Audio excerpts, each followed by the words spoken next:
La honte franchement. Il y avait des taches partout sur ton pull Adrien dans ta dernière vidéo. Tu me déçois. Oh, ça va, Sophie, ça va, j'ai compris. Je sais que dans la dernière vidéo, j'avais des taches de saleté sur mon pull. Ça, je comprends. J'avais des taches de chocolat, j'avais des taches de café, plein d'autres taches. Mais j'arrive à les gérer, hein, Sophie. J'arrive à les gérer. Comme autre chose, j'arrive à gérer Windows aussi. On va parler des gestionnaires de tâches.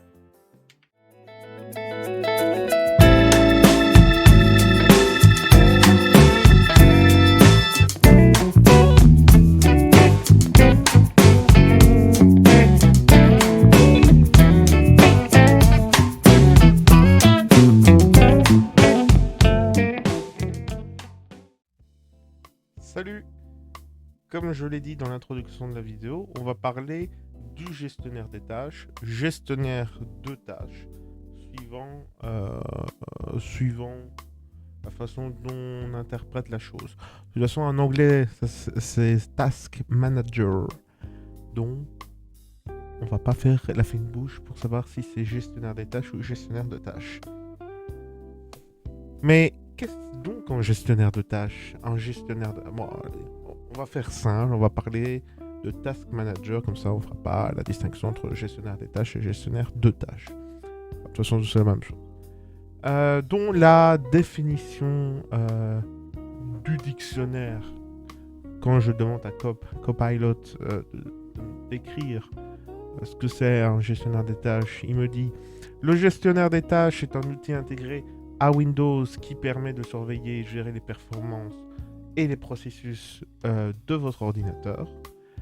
Il existe plusieurs onglets à cela, tels que l'affichage des processus, des applications en cours, des applications bloquées, des performances, la gestion des programmes de démarrage, la priorité des processus, la façon de l'ouvrir avec les raccourcis clavier, les raccourcis écran et son utilité, c'est... Mais ça, je suis d'accord avec lui. C'est d'abord diagnostiquer votre ordinateur. Là, il est écrit diagnostiquer en ralentissement du PC. Je dirais plutôt que c'est diagnostiquer votre ordinateur pour savoir... oui, c'est... enfin, les ralentissements, mais... diagnostiquer votre ordinateur pour savoir déjà d'une base si vos composants sont bien branchés et bien reconnus par l'ordinateur. Bon, il y a d'autres façons de s'en apercevoir, mais grâce au Task Manager, gestionnaire des tâches, on peut savoir vos composants d'ordinateur, combien de temps ils ont tourné. Il nous dit, Copilot nous dit aussi que ça permet d'identifier une application qui consomme trop de ressources. Donc c'est à peu près la même chose, hein, diagnostiquer un ralentissement du PC, mais on va pouvoir savoir quel programme, quel processus prend de la puissance de votre ordinateur pour qui va faire en sorte que ça soit que votre ordinateur soit ralenti, donc c'est le manager. Et la troisième tâche que Copilot nous dit, c'est gérer les tâches en cours pour optimiser les performances. Alors, les tâches en cours, c'est pour pouvoir voir quelles sont les applications qui sont ouvertes et qui ne servent à rien, qu'on pourra voir par après avec les programmes de démarrage ou des sous-programmes quand on lance un programme. Ça a été dit. Dans la définition, je reviens sur ça quand ils disent le gestionnaire des tâches est un outil intégré à Windows. Oui, c'est un outil intégré à Windows. Sur Mac, c'est pas la même philosophie de programmation et enfin de conception du système d'exploitation dont on ne retrouve pas à proprement dit un gestionnaire de tâches. Et sur Linux, ça, normalement non, mais il existe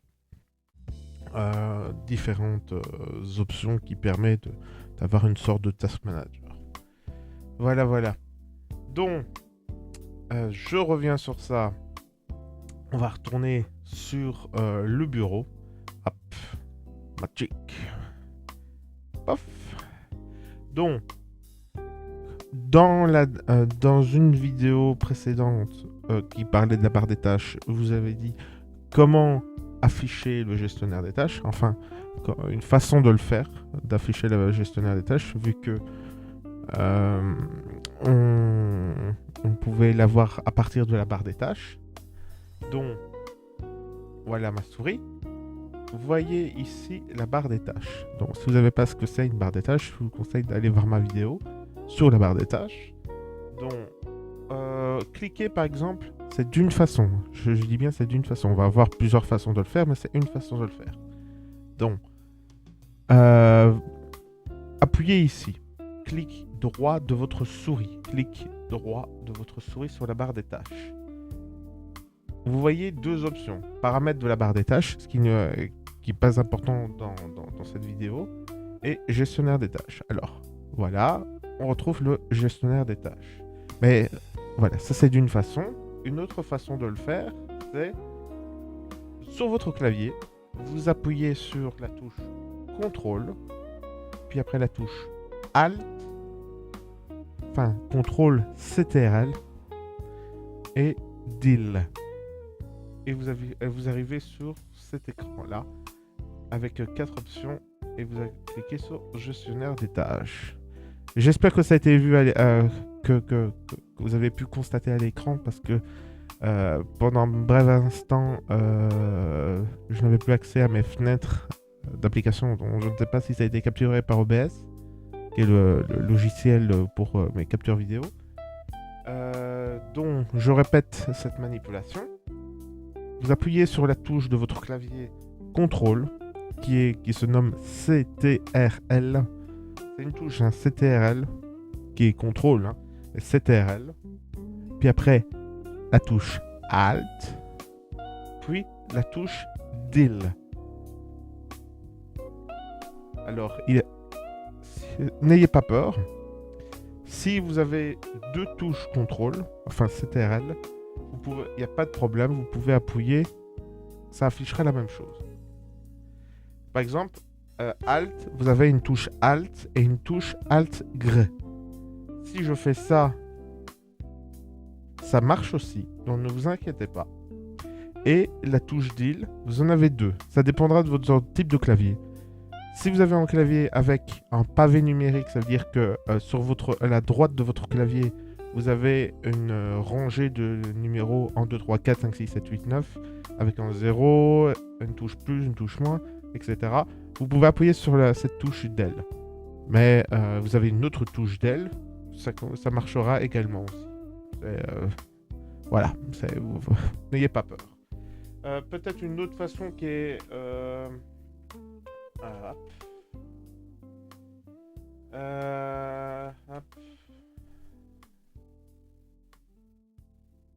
Je cherche... Je regarde... Voilà. Si vous appuyez sur votre barre recherchée ici, tapez gestionnaire de tâches et vous arrivez directement au gestionnaire de tâches. Mais c'est juste que, par exemple, vous êtes sur une application qui n'arrive pas à se fermer. La façon la plus simple, c'est par les raccourcis clavier. Donc, CTRL, ALT, DIL. Vous aurez accès alors à un écran qui vous donnera 4 options, qui est verrouiller l'ordinateur, changer d'utilisateur, fermer la session et gestionnaire des tâches. Appuyez sur gestionnaire des tâches, vous obtiendrez la fenêtre gestionnaire des tâches. Mais voilà, c'est encore une façon de le faire via la barre de recherche rechercher. Il existe encore un autre. Hop. Si vous appuyez sur Windows R, vous arrivez sur cet écran là et vous mettez Task Manager qui est pas comme ça. Non, c'est pas les services. Est-ce que ce serait... Hop, je vais vite, je ne connais plus. Exécuter, je m'excuse. Exécuter tâche. Task Manager Windows. Hop. Apparemment, on pourrait la voir. Enfin, c'est d'une façon de le faire. Il existe. Pourtant, il me dit comment. Est-ce que je l'ai mal écrit? Il existe de lancer le programme Task Manager aussi. C'est pas grave. Ah, voilà, c'est ça. Hop. Tapez Task Manager, mais à MGR. Et vous arrivez sur cet écran-là. C'est beaucoup chipoté. C'est sûrement plein d'autres façons d'aller voir, comme je vous l'ai dit, d'aller voir directement le programme où il se trouve.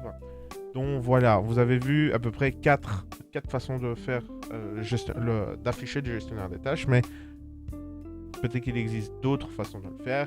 Mais la plus courante et la plus utile pour vous, ça serait par les raccourcis clavier. Et comme je le répète encore une fois, c'est CTRL-ALT-DIL. CTRL-ALT-DIL. Voilà. Je voulais dire quelque chose, c'est pour ça que je me suis coupé un peu. Donc, voilà, j'ouvre l'écran parce que j'ouvre les grands, comme ça, on s'occupe que du gestionnaire des tâches et on ne s'occupe pas du reste.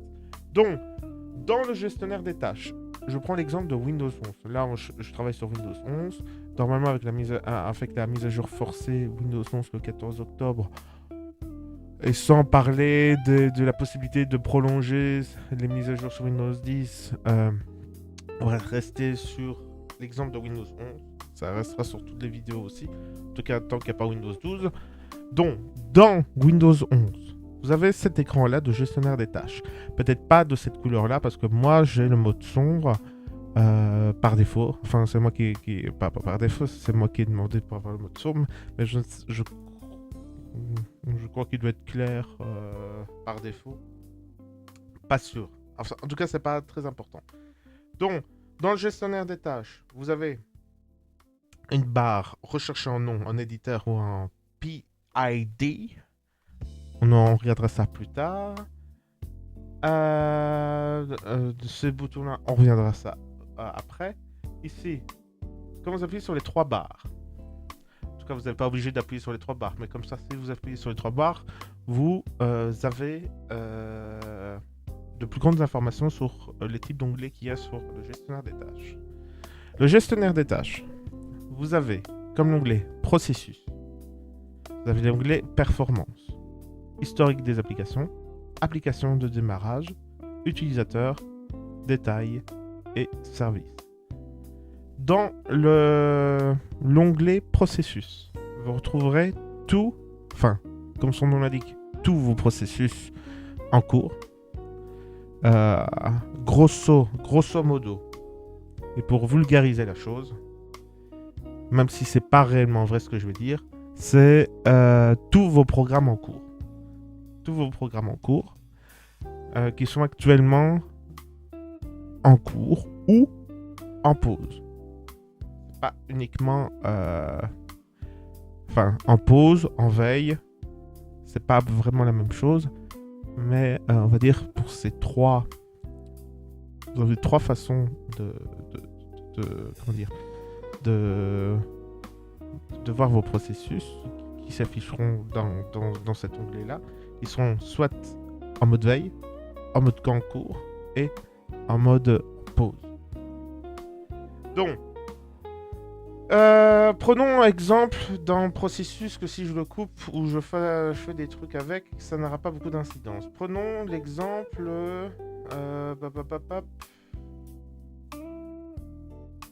je regarde un processus sur lequel on s'en fout. Xbox App. Vous voyez ici, Xbox App. Xbox App consomme au processus 0%. Ça veut pas dire que 0, c'est pas 0 pile poil, hein, c'est peut-être 0, tatata. Mais il consomme quasiment rien ici par le processeur. On voit également qu'il consomme pour mes barrettes de RAM 2,1 MO. Que pour mon stockage, il consomme quasiment rien. Et pour l'utilisation du réseau, il n'utilise quasiment rien non plus. Donc, on a pris Xbox App, on reviendra après là-dessus. Donc, ça c'était pour une application qui ne consomme pas grand chose. Mais par exemple, regardez, OBS, ça c'est mon logiciel de capture vidéo. Vous avez une plus grosse utilisation de tout. Il va consommer 10,01, on va dire en moyenne, de mon processeur. Il va consommer un demi-giga de ma RAM. Je l'ai perdu, quasiment rien de mon disque et rien de mon réseau. Mais imaginons, là, bon, je suis à 68. C'est parce que j'ai beaucoup de choses, 68% de ma RAM qui est utilisée. J'ai mon ordinateur qui va ralentir. J'aimerais résoudre le problème. On retourne sur Xbox App parce que je vois ça n'aura pas beaucoup d'incidence sur ma capture vidéo. Xbox App. C'est pour ça que cette barre-là, voilà, je reviens sur ça. Cette barre ici, rechercher un nom en éditeur en PID, vous permet, sans devoir scroller, de descendre la barre pour rechercher le processus. Si vous savez le nom du processus, par exemple Xbox, vous avez tous les processus, applications qui utilisent le nom Xbox, mais ça peut être ça peut être l'éditeur ou le PID, le numéro du processeur. Bon, retournons sur Xbox. Quand j'appuie sur Xbox, imaginons qu'il consomme 60% de mon processeur, par exemple.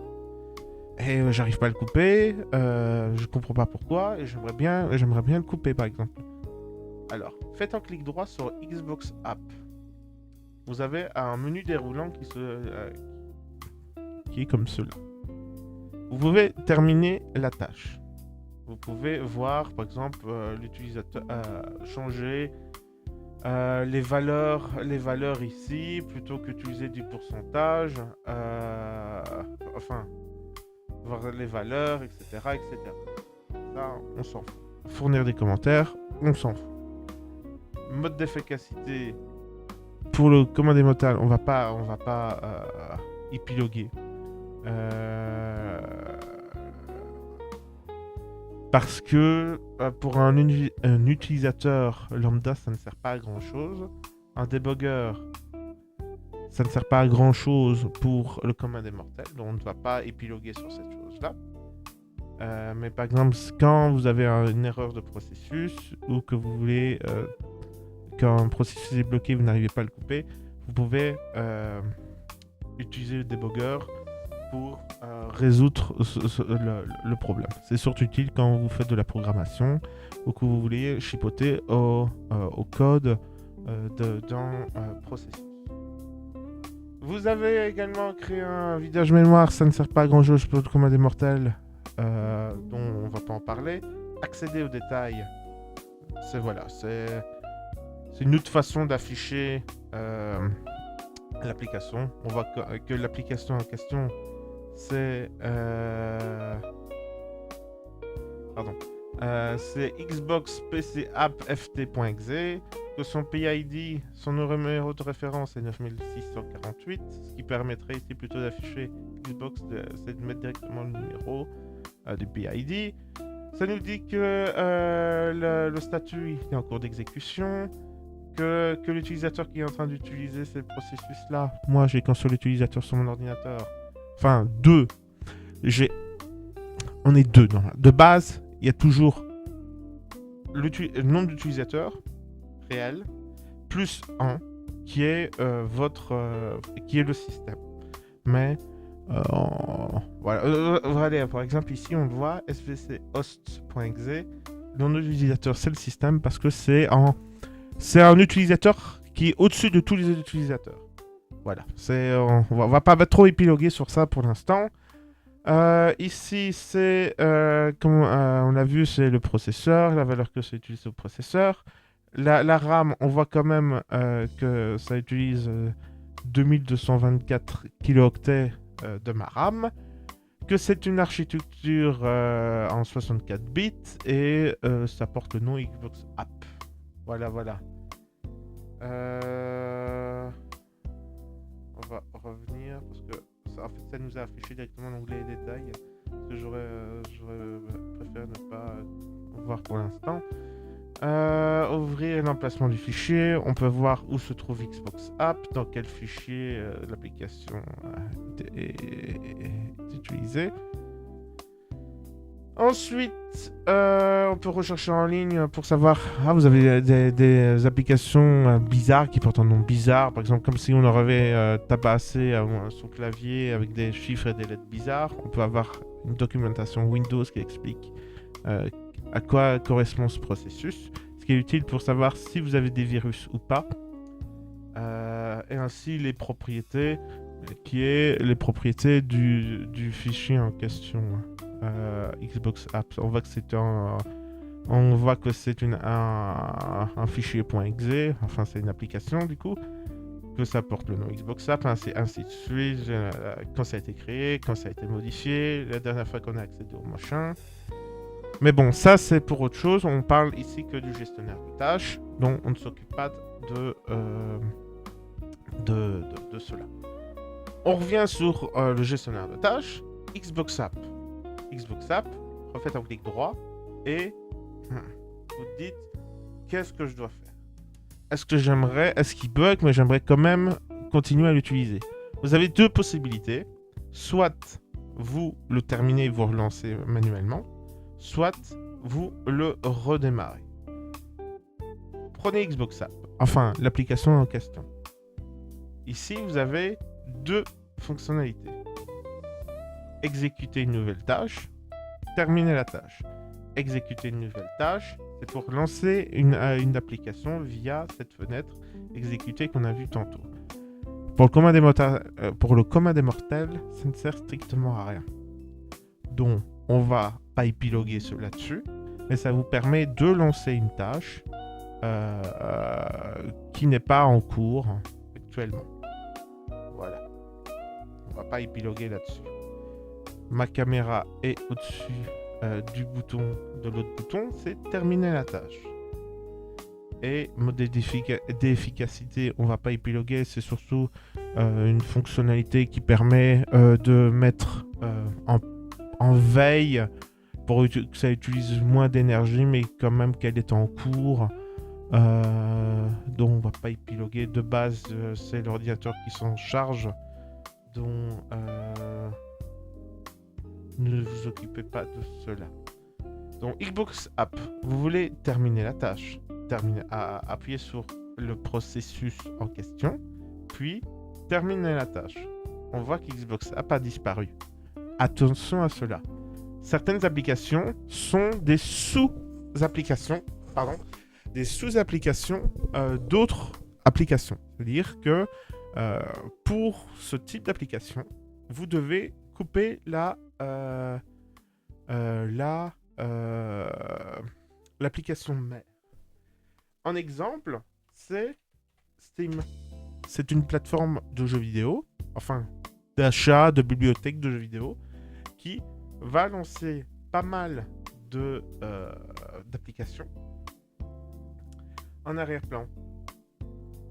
Mais si vous ne coupez pas la tête, l'application mère, ça ne sert strictement à rien. Regardez par exemple Steam Client Web Builder. Vous avez 3 applications pour un seul truc que vous avez lancé. Vous en avez encore plein d'autres ici. Vous voulez par exemple couper celui-là. Pourquoi? Je ne sais pas. Vous voulez couper celui-là. Vous refaites la même chose. Ou par exemple carrément la tête pensant. Terminez la tâche. Et elle revient. Il va même relancer toutes ces applications. Il va même se rouvrir. Steam va se rouvrir. Ce que vous devez faire, c'est trouver le processus mère. Si vous voulez utiliser le gestionnaire de tâches, vous pouvez utiliser directement l'application pour le fermer. Voilà. Ici, l'application mère, c'est Steam 32 bits. Coupez Steam 32 bits. Il enverra des messages d'erreur, mais tous ces processus fils vont disparaître. Voilà, Steam a disparu. On n'a plus de processus Steam. C'est un exemple assez flagrant. Mais par exemple Google, on va prendre Google, est le champion dans les processus FIS.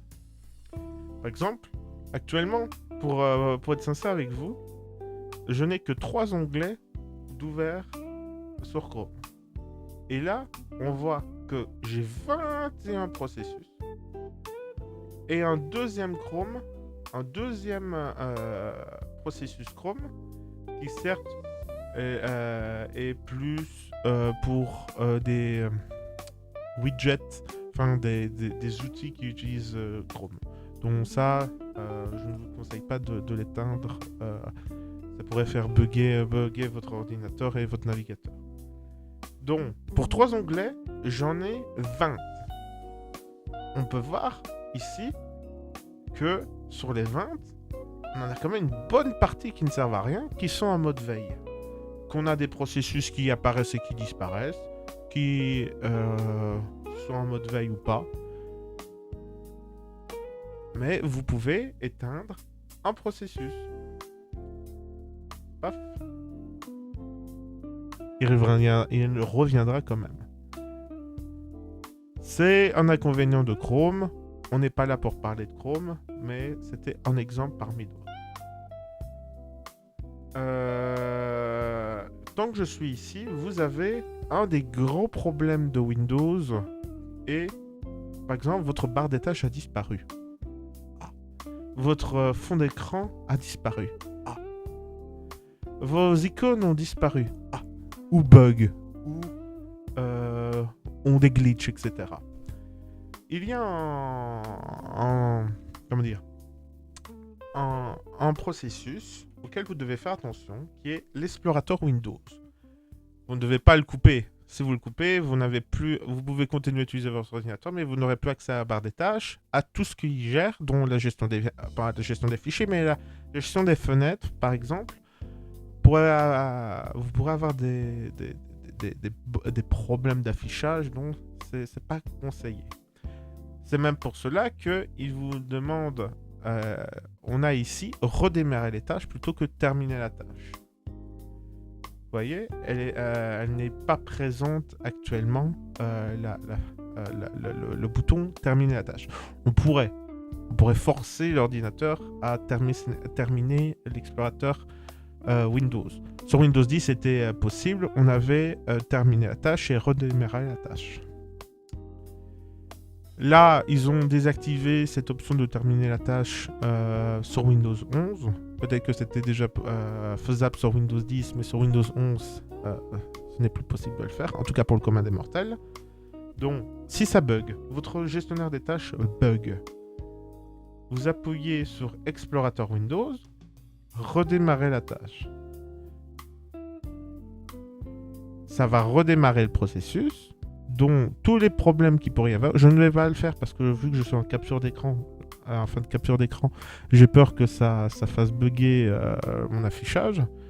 Donc je ne vais pas le faire. Mais vous avez par exemple votre barre des tâches qui ne s'affiche pas ou qui est inutilisable.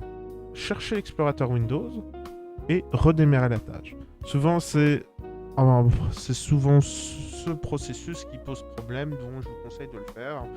Si vous avez d'autres problèmes, vous pouvez me contacter sur mon site internet ou par message. Donc ça, c'était le premier onglet qui est les processus, dont toutes vos applications qui sont en cours avec l'utilisation de la mémoire, du processeur, du disque et du réseau. De vos disques et du réseau. Ici, performance, on a un état des lieux de l'état de votre ordinateur. On a l'état de votre processeur avec avec une visualisation graphique. On peut voir le modèle de votre processeur, son utilisation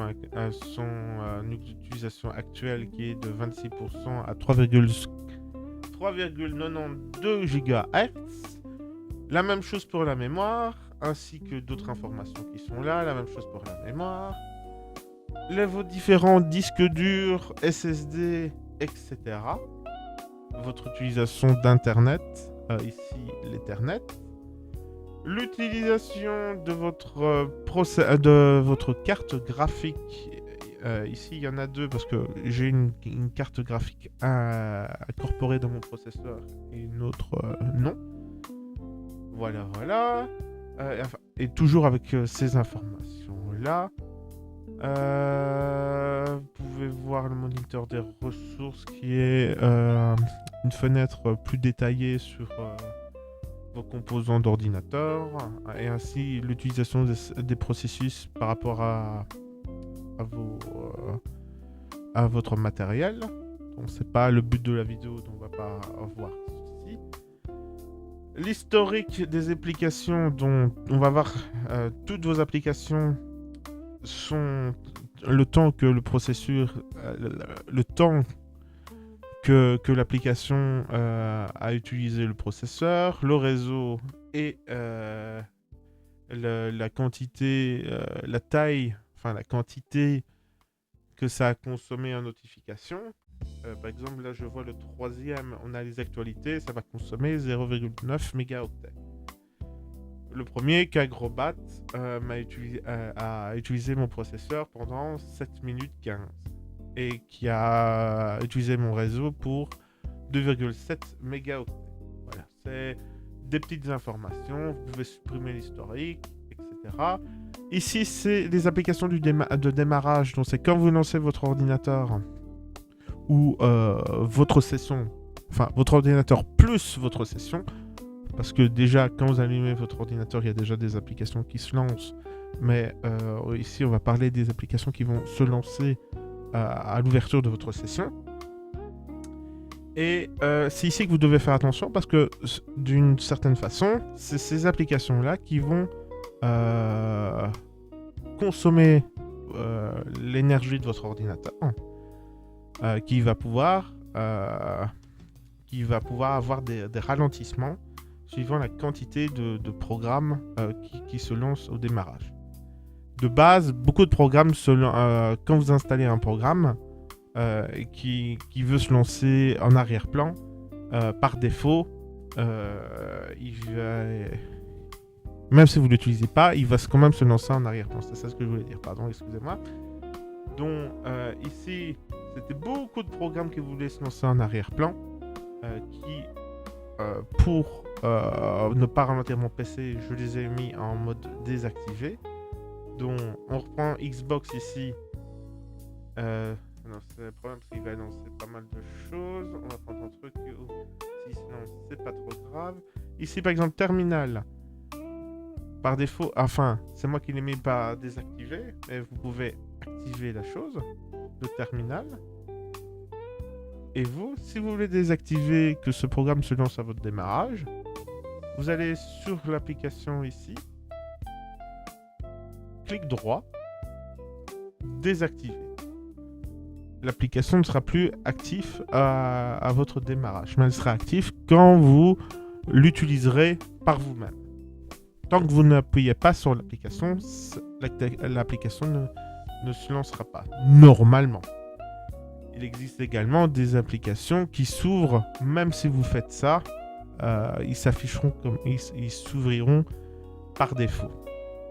Voilà, c'est un peu pas au petit bonheur de la chance, mais certains éditeurs de logiciels sont pas très sympas avec les utilisateurs. Donc, quand vous faites clic droit, vous pouvez activer, désactiver. La même chose, voir où est l'emplacement de cette application, rechercher en ligne cette application et toujours les propriétés. C'est la même chose qu'on avait dans l'onglet processus. Est-ce qu'elle a un gros impact au démarrage? Sincèrement, il ne faut pas faire attention à cette colonne-là parce que ça vous donne une information qui est généralement pas très correcte parce qu'il y a des applications qui consomment quand même pas mal d'énergie à votre ordinateur parce que ça prend en question l'impact au démarrage pour cette application, mais il ne prend pas en compte les applications fils qui, elles, à fur et à mesure d'avoir beaucoup d'applications fils, va consommer votre ordinateur et peut-être saturer votre RAM, saturer votre processeur et donc avoir des ralentissements, votre ordinateur qui bug, etc. Ensuite, nous avons l'onglet utilisateur. J'ai que moi qui utilise mon ordinateur, donc il n'y a que ma session. Il n'y a que ma session. Dont on retrouve ici le nom de l'utilisateur, le statut de l'utilisateur. Quand il y en a plusieurs, on peut voir en cours ou pas.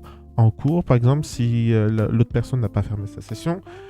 La même chose qu'on avait dans l'onglet processus, dont cet utilisateur, combien il consomme en processeur, en mémoire, en disque et en réseau.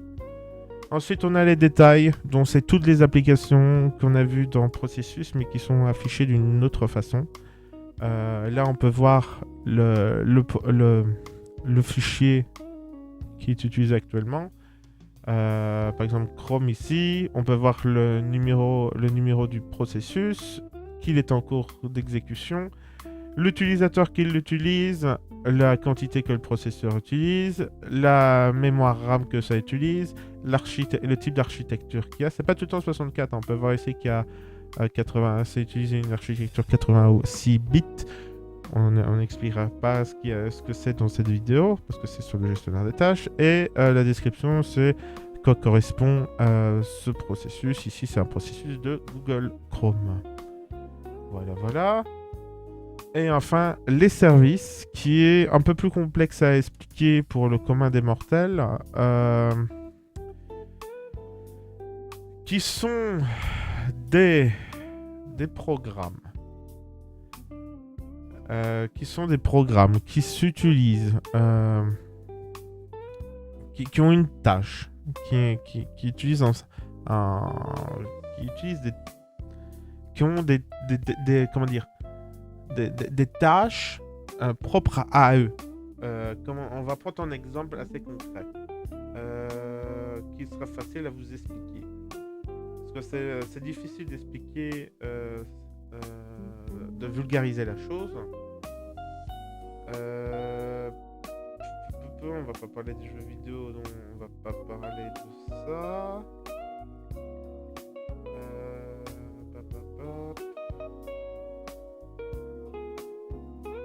Par exemple ici, WPC Mon SVC. Alors vous dites, ça correspond à rien, on aurait dit qu'on a tapé sur mon clavier des trucs au hasard et c'est peut-être un virus. On voit ça, la personne normale se dirait, ah, c'est sûrement un virus, ça apporte un nom bizarre. Alors ce sont beaucoup d'abréviations. WP c'est sûrement pour Windows Parental Monitor peut-être. Je connais pas trop ce service dont je vais pas épiloguer sur ce que ça signifie le nom du service. Ça concerne le contrôle parental, dont sa tâche c'est d'utiliser toutes les applications qui vont pouvoir toucher au contrôle parental. Le statut il est arrêté, bon je suis que moi, j'ai pas besoin d'un contrôle parental, et ça fait partie d'un service, d'un groupe, c'est-à-dire que c'est comme si on avait des classeurs, plein de classeurs, et dans ces classeurs-là, il y a tous les services qui concernent l'ordinateur ou la gestion de l'utilisateur, tous les services qui concernent tout ce qui est Internet, tous les services qui concernent les services matériels, etc., etc. Tous ces services-là, c'est une fiche. C'est une fiche enfin, toutes les petites tâches, des services qui vont utiliser, qui vont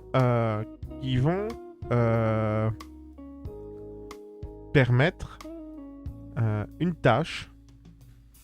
En fait, c'est compliqué d'expliquer, de vulgariser la chose.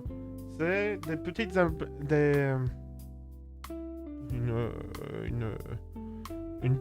un service, voilà. Ça apporte mon service, on va prendre service, donc je vais essayer d'expliquer la chose. C'est un service qui a une tâche Ici, le contrôle parental. Donc, tout ce qui concerne le contrôle parental, ça sera sur le service WPC. Je l'ai perdu. Je ne vais pas vous dire le nom qu'il est. Ça fait partie dans certains groupes, de groupes de tâches, etc., etc. Et tout ça, ici, concerne des tâches en question sur différents domaines. Ici, qu'on peut voir ici, interrupteur SMP, partage de connexion, etc.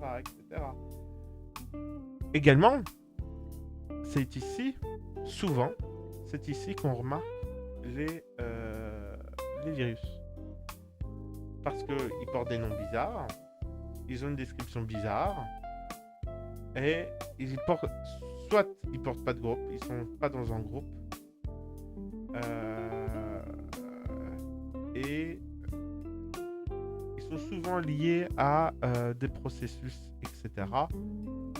Dont quand on coupe un virus qu'on constate ici et que le service n'est pas coupé ici, le processus va se relancer en boucle. Donc, quand vous voyez un virus sur processus, essayez de le retrouver dans le service, vous le coupez ici, vous allez dans le processus, vous le recoupez là, s'il ne se coupe pas automatiquement en le coupant dans le service. Et après, vous pourrez essayer de le supprimer sur votre ordinateur. Voilà, j'ai essayé. En fait, c'est difficile d'expliquer, de vulgariser ce que c'est un service et de voir la différence entre un processus et un service et de vulgariser la chose. Mais, pour simplifier la chose, un service, c'est quelque chose qui vous permet, qui a une tâche, un service, concernant un domaine en question. Et ce service peut être utilisé par différents processus en même temps. Voilà. Bon, ça c'était le gestionnaire de tâches. On a des paramètres qui sont un peu des gadgets, etc. Choisir la thème de l'application, si vous voulez un mode clair ou sombre. Quel onglet vous voulez au démarrage, la vitesse de réactivité des applications, la taille de la fenêtre, afficher le nom du compte en complet, on s'en fout. Pas mal d'onglets de quality of life pour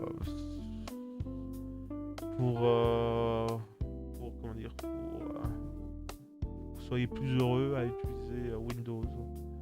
Enfin, le gestionnaire de tâches Windows.